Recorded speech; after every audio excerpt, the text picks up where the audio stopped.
Hello everyone, welcome to online prep. I hope आप सभी लोग बहुत अच्छे होंगे। तो आज के इस टीचिंग एप्टीट्यूड की क्लास में हम लोग जो टॉपिक कवर करेंगे वो प्रीवियस क्लास के आगे के टॉपिक हैं, जो कि काफ़ी इंपॉर्टेंट है आपके एग्जाम के पॉइंट ऑफ व्यू से। पिछली क्लास में मैं आप लोगों को एक बार क्विक रिवाइज करा दे रहा हूँ। पिछली क्लास में हम लोगों ने बहुत ही बेसिक चीज़ों को पढ़ा था कि टीचिंग का मीन क्या है, मीनिंग क्या है, डेफिनेशन क्या है, नेचर एंड कैरेक्टरिस्टिक्स को जाना था। साथ ही साथ हम लोगों ने टीचिंग लर्निंग प्रोसेस को जाना था कि बाईपोलर क्या है, ट्राईपोलर क्या है, क्वाड्रीपोलर क्या है। क्वाडी मीन्स चार पोलों के बीच में जो चीजें चलती हैं, ये प्रोसेस चलता है। साथ ही साथ हम लोगों ने वेरिएबल्स को जाना था। आज की इस क्लास में हम लोग उद्देश्य को जानेंगे, यानी ऑब्जेक्टिव को जानेंगे कि टीचिंग के ऑब्जेक्टिव क्या होते हैं। उसके बाद हम लोग एक काफी इंपॉर्टेंट टॉपिक है, आप लोगों के एग्जाम में आता है, लेवल ऑफ टीचिंग की शिक्षण के स्तर क्या होते हैं, कितने होते हैं ये भी। उसके बाद हम लोग जानेंगे कि शिक्षण कितने प्रकार के होते हैं गवर्नेंस और एडमिनिस्ट्रेशन के बेसिस पे। लास्ट में हम लोग ये जानेंगे जितने डिफरेंट टाइप के टीचिंग है जिसको अलग अलग बेसिस पे डिवाइड किया गया है उनको भी देखेंगे। तो इसलिए इस क्लास को एंड तक जरूर देखिएगा। और साथ ही साथ मैं आप लोगों को बता दूं कि अगर आप अभी तक हमारे पेड ग्रुप से नहीं जुड़े हैं तो वीडियो के डिस्क्रिप्शन में आपको हमारा ऑफिशियल कॉन्टैक्ट नंबर मिल जाएगा, जिसपे आप कॉल मैसेज व्हाट्सएप करके आप इंफॉर्मेशन लेकर कोर्स से जुड़ सकते हैं। बहुत ही मिनिमम फी है, जहाँ पे आपको अपकमिंग क्लासेस और पीडीएफ नोट्स, प्रैक्टिस सेट जैसी चीजें, इंपॉर्टेंट चीजें प्रोवाइड की जाएंगी। तो चलिए हम लोग देख लेते हैं अपने पहले टॉपिक पे, ऑब्जेक्टिव ऑफ टीचिंग। अगर टीचिंग के ऑब्जेक्टिव की बात की जाए, शिक्षण के उद्देश्य की, मान लीजिए एक टीचर के कितने टीचिंग लर्निंग प्रोसेस में कितने ऑब्जेक्टिव हो सकते हैं, वो बहुत हो सकते हैं। यानी जैसे इसके भी कई लेवल होते हैं। जैसे अगर कोई टीचर किसी इंस्टीट्यूशन से जुड़ा है तो उस इंस्टीट्यूशन के कुछ एम होंगे, तो उसके अकॉर्डिंग भी उसको चीजों को फॉलो करना होगा। फिर साथ ही साथ वो सोसाइटी के अकॉर्डिंग भी चीजों को फॉलो करनी होगी, उसके वैल्यूज को फॉलो करनी होगी। उसके बाद जो करिकुलम है, जो सिलेबस है, वो भी फॉलो करेगा। लेकिन कुछ प्राइमरी ऑब्जेक्टिव या आप कह लीजिए जो मेन ऑब्जेक्टिव है, कोर ऑब्जेक्टिव है, वो काफी इंपॉर्टेंट है, क्योंकि इनसे क्वेश्चन डायरेक्टली बन जाते हैं। बस हम लोग इन पॉइंट्स को पढ़ेंगे और उसको समझते हुए इसको देख लेंगे। सबसे पहला है to bring desired change in student. Teaching का एक ये भी ऑब्जेक्टिव है, यानी एक टीचर का ये ऑब्जेक्टिव होना भी चाहिए कि वो बच्चों में डिजायर्ड चेंज लाए, और टीचर ला भी सकता है और लाता ही है। जैसे आप किसी चीज के बारे में नेगेटिव सोच रहे होते हैं, जब टीचर आपको उसके पॉजिटिव यानी प्रॉज एंड कॉन्स बताता है, एडवांटेज बताता है, तब आपका पॉइंट ऑफ व्यू जो है वो चेंज हो जाता है। It means point of view change होना क्या है, ये टीचर जो डिजायर्ड, उसका जो चेंज आपके अंदर लाना चाहता था वो चेंज ला दिया, तो यही कहलाएगा to bring desired change in students. दूसरा ऑब्जेक्टिव है to shape behaviour and conduct. Teacher का यह भी काम है कि अगर क्लासरूम में कोई बच्चा बदमाशी कर रहा है, कोई बच्चा शरारती है, तो उसके बिहेवियर को शेप करे।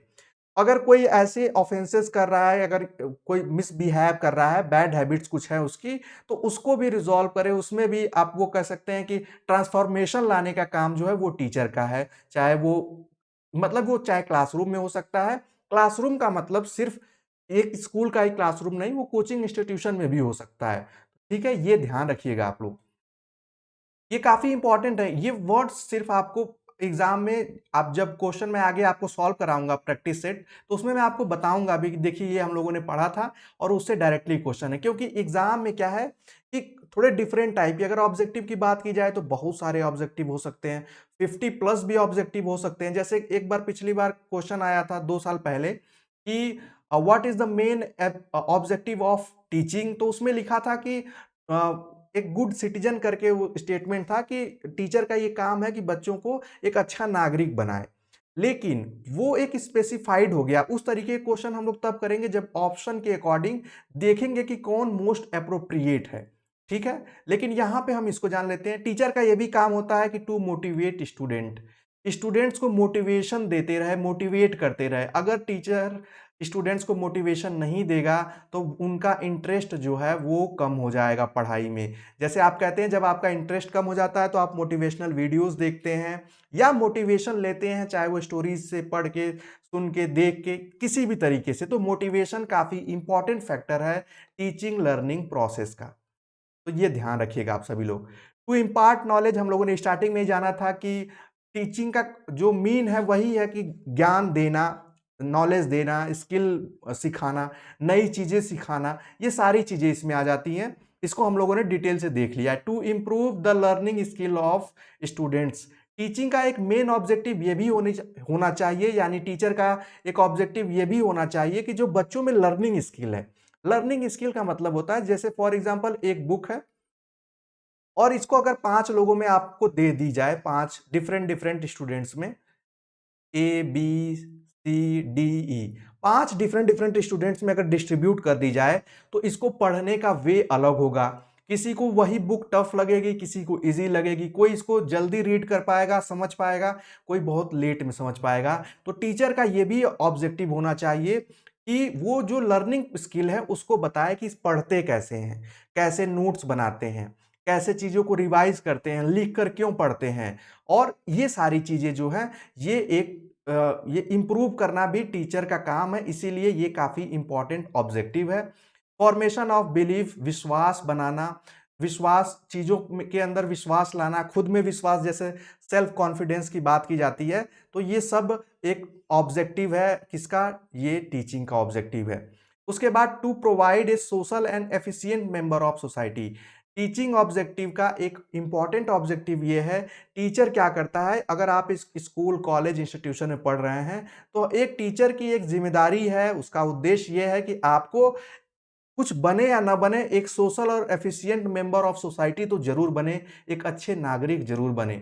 ठीक है, एक आप कह सकते हैं, आगे देखिए, to develop social and human values, उन बच्चों में जो सोशल और ह्यूमन वैल्यूज हैं उसको बताना, उनका मेंटल डेवलपमेंट की तरफ उस पर फोकस करना, और फिजिकल डेवलपमेंट पे भी फोकस करना कि बच्चों को अधिक से अधिक एक्टिविटी कराना, ये सारे ऑब्जेक्टिव हो सकते हैं। किस लिए, फॉर गुड ह्यूमन बीइंग, अच्छे ह्यूमन बीइंग के लिए उनमें वैल्यूज का जो इथिक्स, मोरल, ये सारी चीजों को डेवलप करना भी टीचिंग का ऑब्जेक्टिव है।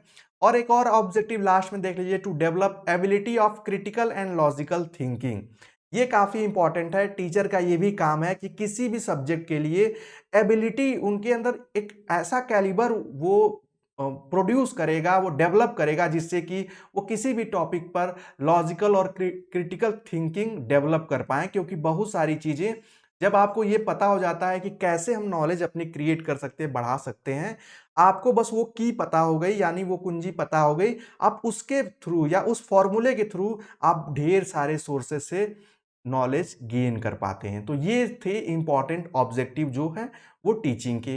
अब हम लोग जान लेते हैं मोस्ट इंपॉर्टेंट लेबल। आपको बता दें, टीचिंग में कई लेबल डिवाइड किया गया है। पहले 2 लेबल माना जाता था, कि हालांकि अभी आगे हम लोग देखेंगे उसको। आपके एग्जाम में अगर आएगा कि how many level of teaching, तो आप आंसर करेंगे 3, जैसा आप देख सकते हैं। पहला लेवल है मेमोरी लेवल ऑफ टीचिंग, जिसको स्मृति स्तर का शिक्षण कहा जाता है। स्मृति यानी बिल्कुल बेसिक, अभी मैं आगे आपको डिटेल नहीं बताऊंगा, बस नाम देख लीजिए। अंडरस्टैंडिंग लेवल ऑफ टीचिंग, जिसको बोध स्तर कहा जाता है, बोध या अवबोध भी आपको हिंदी में मिल जाएगा, तो ये भी इंपॉर्टेंट है। थर्ड वन है रिफ्लेक्टिव लेवल ऑफ टीचिंग, यानी चिंतन स्तर का शिक्षण। ये तीनों क्या है और इनमें क्या क्या डिफरेंसेस हैं उसको जानेंगे। उससे पहले आपको बता दें कि मेमोरी लेवल के बारे में जो आप कह सकते हैं कि इसके बारे में जिन्होंने इसके एडवांटेज डिसएडवांटेज दिए हैं, ये कंसेप्ट दिया है, वो हर्बर्ट ने दिया, इसलिए इसको हर्बर्ट टीचिंग मॉडल या हर्बर्ट टीचिंग अप्रोच कहा जाता है। उसी तरीके से सेम अंडरस्टैंडिंग लेवल का जो कंसेप्ट है वो मॉरिसन ने दिया, इसलिए मॉरिसन्स टीचिंग मॉडल या टीचिंग अप्रोच कहा जाता है। वहीं रिफ्लेक्टिव लेवल को हुंट ने दिया है, इसलिए इसको हुंट्स टीचिंग मॉडल या अप्रोच नाम दिया जाता है। तो ये काफी इंपॉर्टेंट है, इसको आप लोग नोट कर सकते हैं। अब आइए हम लोग बात करते हैं इस, आप देख सकते हैं ये जो आपको दिख रहा होगा स्ट्रक्चर, ये hierarchical order of level of thinking है। जिस तरीके से हायरार्की बनाई गई है, इसी के अकॉर्डिंग हम लोग सारे लेवल को जान लेंगे। सबसे पहले आपको बता दें कि सबसे निचला जो लेवल है, जिसको कि कहीं कहीं पे अभी बहुत से बुक्स में ये आपको मिलेगा भी नहीं, वो है ऑटोनोमस डेवलपमेंट लेवल। ये क्या होता है, इसमें बच्चे को किसी भी तरीके की कोई टीचिंग की जरूरत नहीं होती है। जैसे जो नहीं भी पढ़ते हैं वो भी बहुत सारी चीजें सीखते हैं, जानते हैं, खुद से जानते हैं। या हम अगर हम 2 साल के हैं, अभी तक हमने स्कूल जाना स्टार्ट नहीं किया है, तो जो बच्चे 2 साल तक के हैं, 2.5 साल, 3 साल के, जो स्कूल अभी तक नहीं जा रहे हैं, वो भी बहुत सारी चीज़ें खुद से, मतलब आप कह सकते हैं नेचर से सीख रहे हैं। वो भले नकल करके सीख रहे हैं, तो वो कहलाता है ऑटोनोमस डेवलपमेंट लेवल में आते हैं वो। लेकिन ये आपके एग्ज़ाम में बस आपको इसको याद रखना है। इंपॉर्टेंट जो है वो है एमएलटी, यानी मेमोरी लेवल टीचिंग, जैसा कि आपको मैंने बता दिया फुल फॉर्म। ये क्या होती है? ये टीचर सेंट्रिक होती है। मेमोरी लेवल टीचिंग का मतलब है जैसे प्राइमरी स्कूल, प्राइमरी लेवल का मतलब क्लास फर्स्ट फर्स्ट से लेकर आप एलकेजी से ले सकते हैं, एलकेजी से फिफ्थ तक इस लेवल टीचिंग का यूज किया जाता है। यहाँ पे मैं लिख दे रहा हूँ फिफ्थ तक, मान लीजिए वो सिक्स तक भी हो सकता है। इसमें क्या है, मेमोरी लेवल टीचिंग में क्या किया जाता है, शॉर्ट में जान लीजिए। इसमें सिर्फ रटाने पर फोकस किया जाता है। इसमें टीचर जो पढ़ाना चाहेगा वो आके पढ़ाएगा। बच्चे उसमें क्वेश्चन इसलिए नहीं कर सकते हैं क्योंकि वो इनिशियल स्टेज है, उसमें ऑलरेडी वो सीख रहे होते हैं। तो इसलिए इसको टीचर सेंटर्ड कहा जाता है या टीचर सेंट्रिक कहा जाता है। किसको? एमएलटी, यानी मेमोरी लेवल टीचिंग को। ये काफी इंपॉर्टेंट इसलिए है, और इसी में आगे अभी हम लोग पढ़ेंगे ये ऑटोक्रेटिक क्यों है, क्योंकि टीचर जो है वो जो डिसाइड करेगा बच्चे पढ़ेंगे। जैसे हमें टेबल याद करना होता है, तो मेमोरी लेवल टीचिंग के थ्रू ही टेबल याद कराई जा सकती है, क्योंकि उसमें सिर्फ और सिर्फ रटने पर ज्यादा फोकस कराना होता है, क्योंकि अभी हम नई चीजें सीख रहे होते हैं। इसीलिए इस लेवल को थॉटलेस लेवल कहा जाता है, मतलब इसमें ज्यादा सोचना नहीं होता है, सिर्फ और सिर्फ आपको जो चीजें कही जाती हैं उसको टीचर के अकॉर्डिंग स्टूडेंट्स फॉलो करते हैं। तो इसीलिए इसको मेमोरी लेवल टीचिंग कहा जाता है। दूसरा जो है इसके नेक्स्ट लेवल है वो आ जाता है यूएलटी, अंडरस्टैंडिंग लेवल टीचिंग। आप इसको क्लास 6 से लेकर 12 तक मान सकते हैं, जो कि मॉरिसन ने दिया इसका कंसेप्ट। इसको डेमोक्रेटिक कहा जाता है क्योंकि यूएलटी लेवल पे क्या होगा, अंडरस्टैंडिंग लेवल पे अब बच्चे बहुत सारी चीजें, जैसे उनको सोर्स बताने पर भी वो चीजों को पढ़ पाएंगे, और अंडरस्टैंडिंग लेवल में अब उनको रटाने की जरूरत नहीं होगी, बल्कि उनको समझाने की जरूरत होगी। इसीलिए इसका नाम अंडरस्टैंडिंग लेवल है, कि बच्चों को बहुत सारे कंसेप्ट समझाने होंगे, थियरी बताने होंगे, उसके प्रैक्टिकल को समझाना होगा, कोरिलेशन बताना होगा कि इसका आपके डेली लाइफ से क्या रिलेशन है। ये सारी चीजें आपके यूएलटी में आएगी, इसीलिए इसको थॉटफुल कहा जाता है। और जो सबसे ऊपर जो पिनाकल पे आप देख सकते हैं वो आरएलटी, यानी रिफ्लेक्सिव लेवल जो टीचिंग है, जिसको चिंतन स्तर कहा जाता है।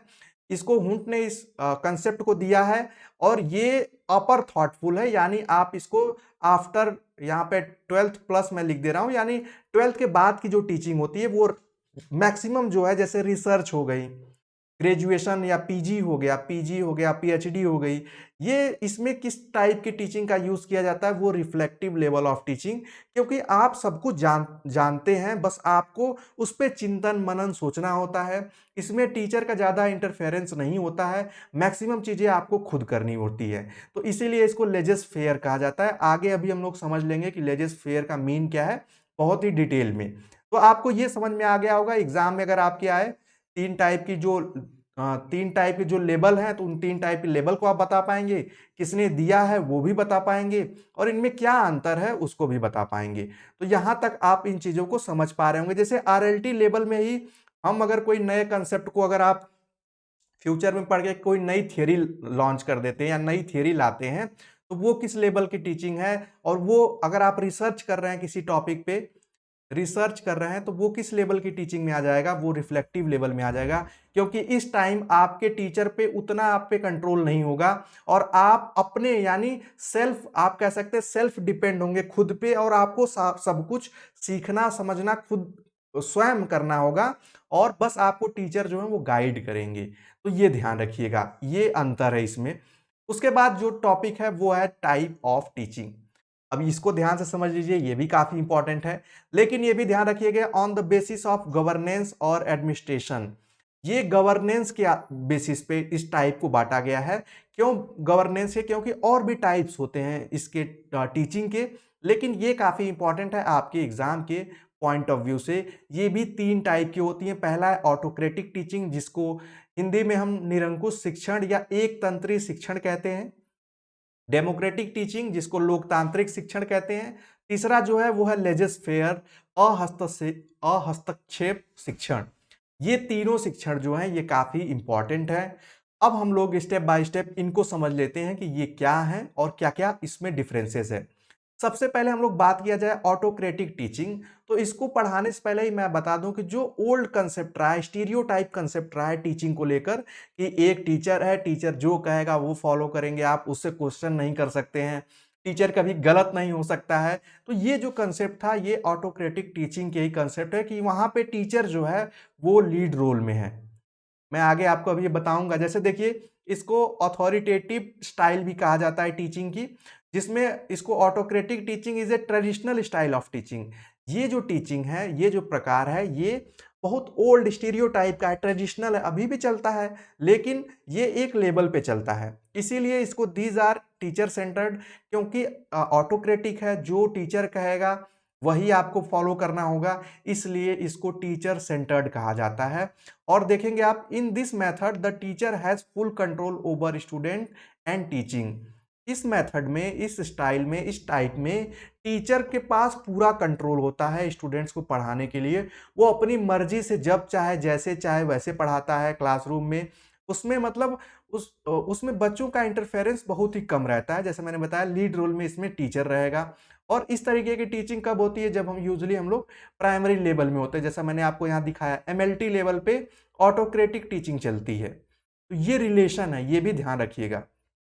एमएलटी लेवल यानी हम लोग प्राइमरी स्कूल में, प्राइमरी क्लासेस में जब रहते हैं, तो आप देखेंगे कि वहां पे जो टीचर कहते हैं हमको बस सिर्फ और सिर्फ फॉलो करना होता है। इसीलिए such teaching is known as thoughtless. इसको थॉटलेस इसलिए कहा जाता है क्योंकि बच्चों को यहाँ पे ज्यादा सोचने पे नहीं, बल्कि रटाने पे और उनको चीजें देकर उसको कंप्लीट कराने या फॉलो कराने पे फोकस किया जाता है।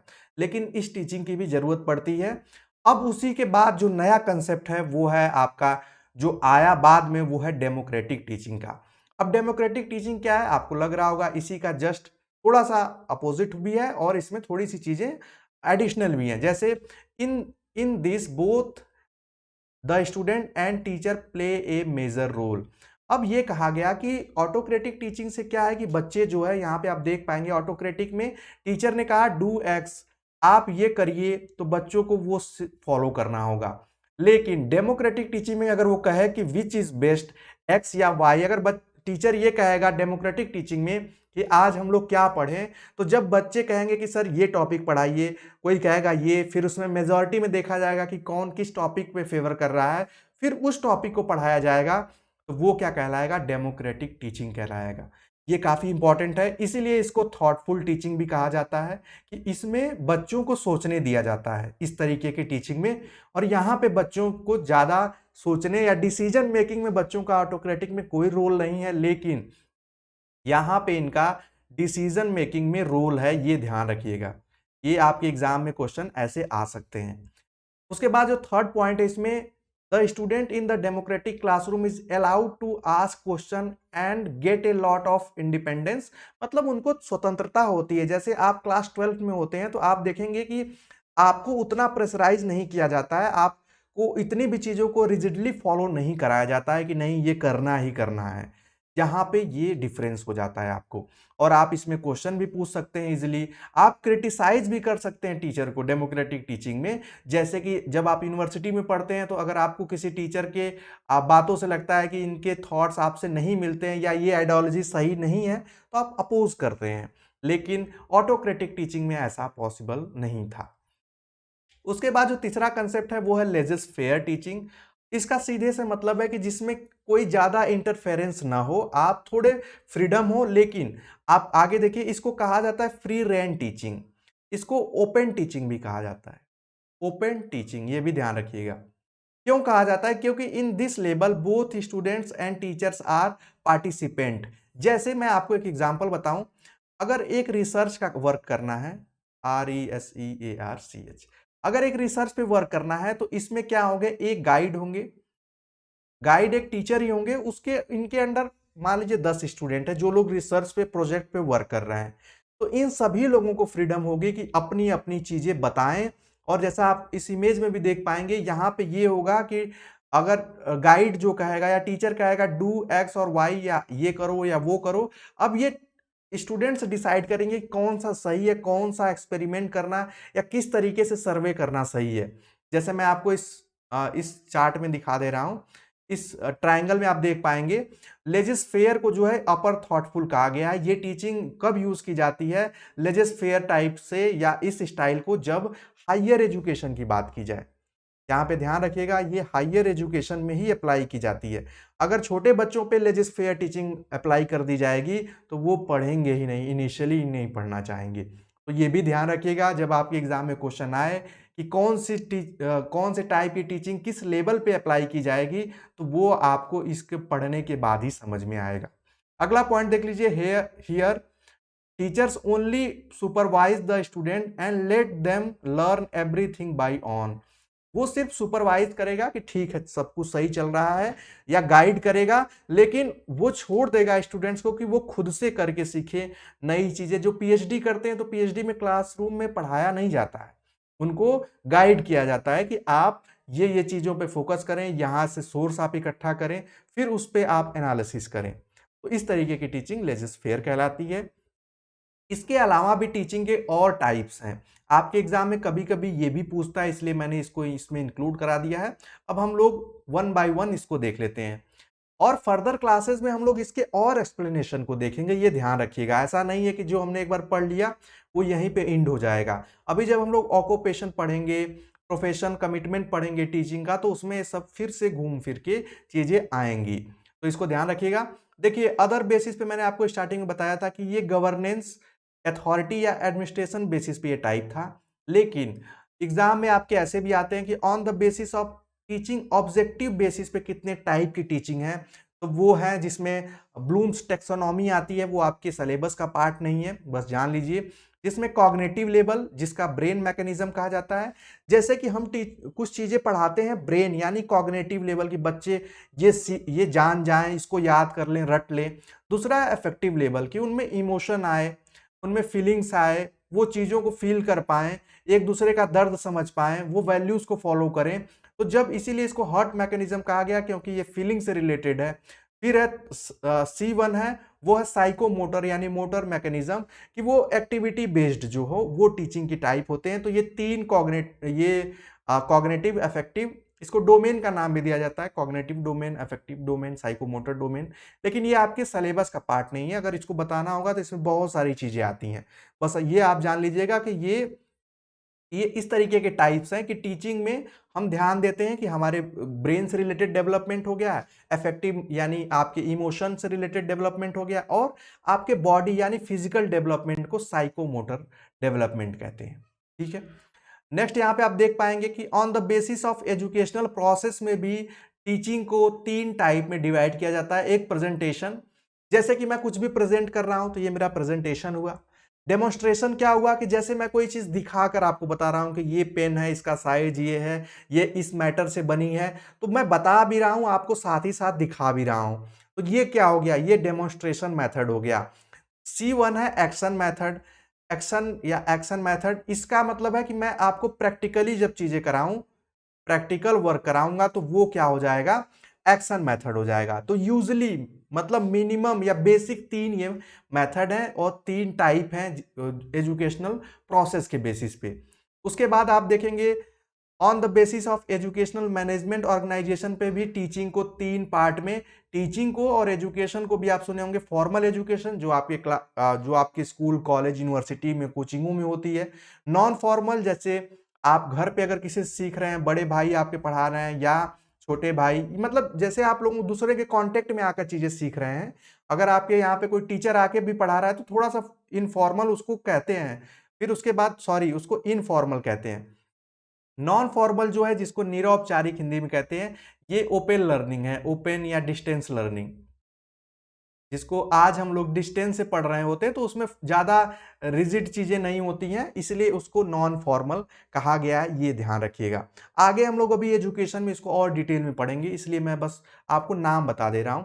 उसी तरीके से फेजेस के बेसिस पे प्री एक्टिव, इंटर एक्टिव और पोस्ट एक्टिव है। प्री एक्टिव मतलब क्लासरूम में, जैसे अगर बच्चों को पढ़ाने जाते हैं तो तीन लेवल बनाए गए हैं। एक प्री एक्टिव जो कि प्लानिंग का लेवल होता है कि जो पढ़ाना है उसकी प्लानिंग होनी चाहिए। इंटरएक्टिव ये पूरा प्रोसेस चलेगा पढ़ाने का। उसके बाद पोस्ट एक्टिव जो होगा वो इवैल्यूएशन का होगा कि बच्चों ने कितना सीखा। ये भी आगे पढ़ेंगे हम लोग। फिफ्थ वन है meaning of 3H in teaching. Exam में ऐसे आता है 3H क्या है टीचिंग में, तो वो है हार्ट, हेड, हेड, हार्ट और हैंड। ये तीन है, यानी कि हार्ट यानी पहले हेड से स्टार्ट करते हैं जिसको कॉग्निटिव लेवल भी कहते हैं, हार्ट है फिर हैंड है। इन तीन को टीचिंग में 3H के नाम से जाना जाता है। जो नया कंसेप्ट ऐड किया गया है यहाँ पे देख रहे होंगे 3H+H है, यानी हेल्थ को इंपॉर्टेंस दी जाती है। इसका रिलेशन ये है कि हेड यानी मेंटल डेवलपमेंट और अफेक्टिव डोमेन यानी फीलिंग से रिलेटेड इमोशनल डेवलपमेंट जिसको हार्ट कहा गया है, हैंड यानी फिजिकल डेवलपमेंट। इन तीन पे फोकस किया जाता है, अब हेल्थ पे भी किया जा रहा है या ये नाम आ जा रहा है। उसी तरीके से एक और पॉइंट है teaching is the process of directing. Teaching obvious सी बात है एक डायरेक्टिंग का भी प्रोसेस है, क्योंकि आपको एक टीचर को डायरेक्ट करना होता है कि नहीं ये पढ़ो, इसको लीव कर दो, इस तरीके से पढ़ो, यहाँ बैठो, सभी लोग मतलब मेरी तरफ देखो, तो सब चीजें आपको फॉलो करना हो रहा है। वो जिधर आपको जैसे कहते हैं वो करना होता है, तो इसलिए टीचिंग को एक डायरेक्टिंग भी कहा जाता है, जिसमें एक फॉर्मूला आता है 6E+S। ये भी क्या है इसको बस शॉर्ट में जान लीजिए।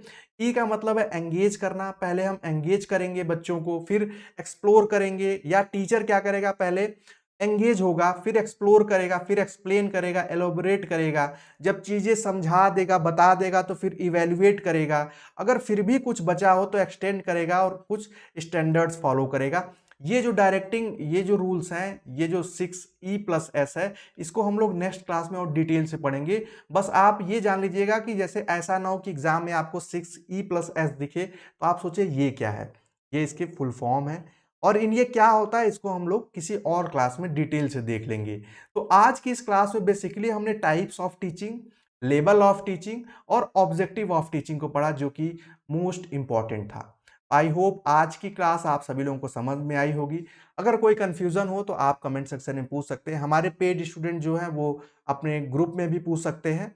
आगे की क्लासेस में हम लोग और भी इंटरेस्टिंग टॉपिक को पढ़ेंगे, तो क्लासेस को मिस ना करें और टाइमली आपको अपडेट दे दी जाती है तो क्लास को ज्वाइन करें। मिलते हैं नेक्स्ट क्लास में, तब तक के लिए bye bye, take care and keep watching.